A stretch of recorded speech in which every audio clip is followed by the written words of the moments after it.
place to catch up with friends, relax in a friendly atmosphere and enjoy great service and food, then Buckley's can offer a fun evening that the whole family can enjoy. In our bistro you can enjoy a selection from our extensive menu, including family favourites. On those sunny days, our alfresco is the perfect setting to enjoy a meal, catch up with friends, or watch your favourite sport on 2 large plasma TVs. Having a special occasion can be made easy by hiring our newly renovated function rooms. Buckley's, a venue of class that provides all your entertainment and function needs. Welcome back. Yes, a little bit of an insight there, folks. You didn't think Dale would have been a man that would have been before the tribunal, but you learn something new every day on the Footy Show. Yes, you do indeed. Now, my good friend Jake, I know he's been down to Sale and back and everything like that. He's done a lot of work, a lot of research, and he's analysed some of the clubs now about where they're at halfway through the GDFL season. And Jake, have you got any sort of maybe flag favourites at this stage? Oh, right now, I suppose you'd have to be looking at the likes of Thompson, Belpost Hill, Bannockburn and Werribee, I suppose, would be the 4 that you'd be looking at the moment. Right now, you can see on the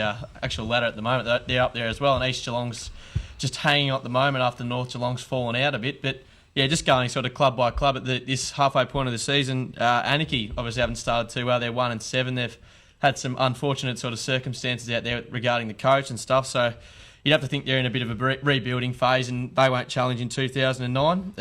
Bannockburn, as you can see, they're 6-2 at the moment, so they're obviously very much in the fight for the flag this year, and they've got, they've won plenty of games that they've needed to, and you'd expect them to do pretty well coming up to the finals, and I suppose once you make it, anything can sort of happen.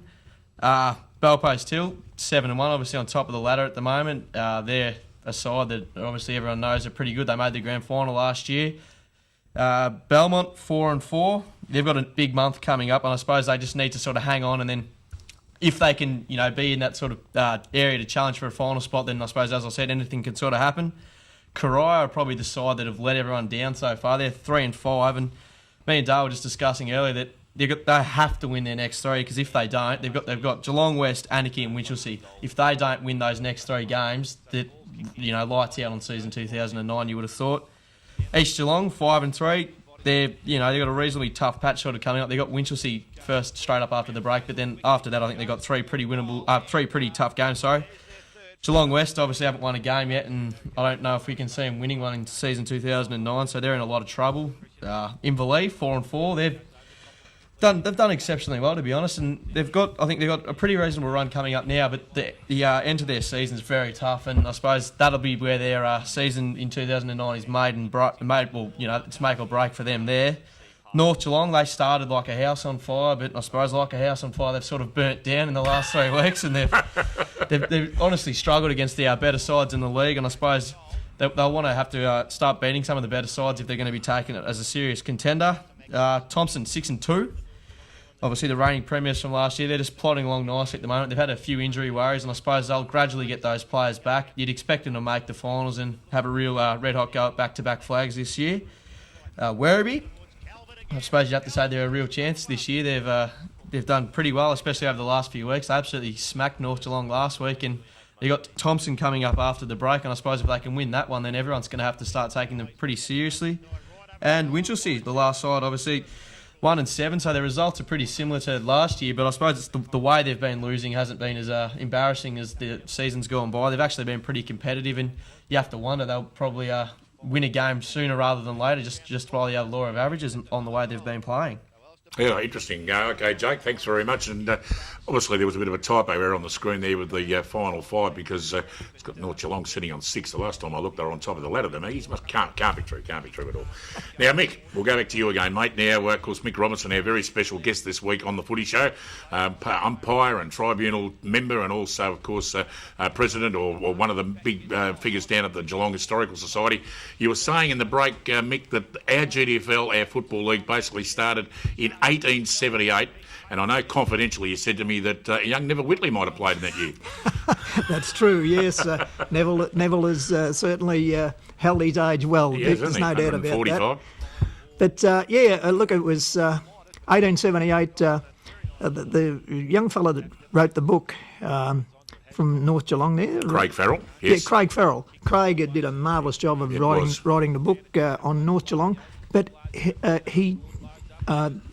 During his research, he wasn't able to find out who won the first premiership, and the reason being is they didn't publish it until the middle of October. and you wouldn't be looking then. Anyway, I happened to just come across it by accident, and it was an interesting affair because North Geelong won it. They played Chilwell, and a very famous person played with North Geelong on that day, and that was Charles Brownlow, under an assumed name because he didn't want his parents to know he was playing football. But the outcome of the game was interesting in as much as this. Back in those days, they played 1 hour halves, 2 1-hour halves. They started the game off by kicking the ball rather than bouncing it. You win the toss, you get to kick the ball. And in the second half, there was a blue. And the Chilwell team went off the ground. And they stayed off the ground. And at that point, the umpire was waiting for them to come back. And they didn't. So he declared that North Geelong were to win the game. At that point, the Chilwell coach, captain and coach, realised what was going on and came out and pleaded with the North Geelong captain and coach, "Oh, look, we want to come back and play." He says, "Too late." That's how North Geelong won the first premiership. And it sounds like some marvellous umpiring as well, Mick. Oh, without a doubt. Got the Magpies right across the line once again. Yeah, that's incredible, that. And, of course, Bannockburn, before they became Bannockburn, a lot of people don't realise, were the Stonehaven Footy Club. Is that right? Yes, and prior to that, they were called Lee Road. Gee whiz. Obviously to do with Inverleigh, I guess. Well, way back. I mean, Bannockburn is one of the oldest clubs in the comp, about 1874, something like that, 1875. They used to play arrange games.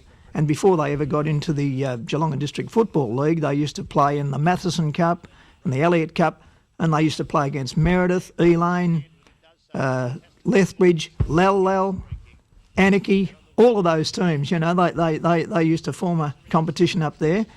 But it was interesting that in doing the research on the history of the Bannockburn Football Club, I happened to ask Laurie Davies, I said, one segment I'm missing is the coaches between 45 and 55. Well, I couldn't believe it. This was last year, and Laurie Davies just run them off. So-and-so, so-and-so, so-and-so, so-and-so. Right. And in 1953, it was Lindsay White. I thought, I better check this out. So I go to the paper, I check it out. Lindsay White was the coach in 1953, and in the first game that Lindsay played, which was against North Shore, in the Evelyn Hurst section, him and Laurie Davies kicked 28 goals between them. Lindsay kicked 23 and Laurie kicked 5. Obviously, he was a bit hungry. He didn't let Laurie get a kick.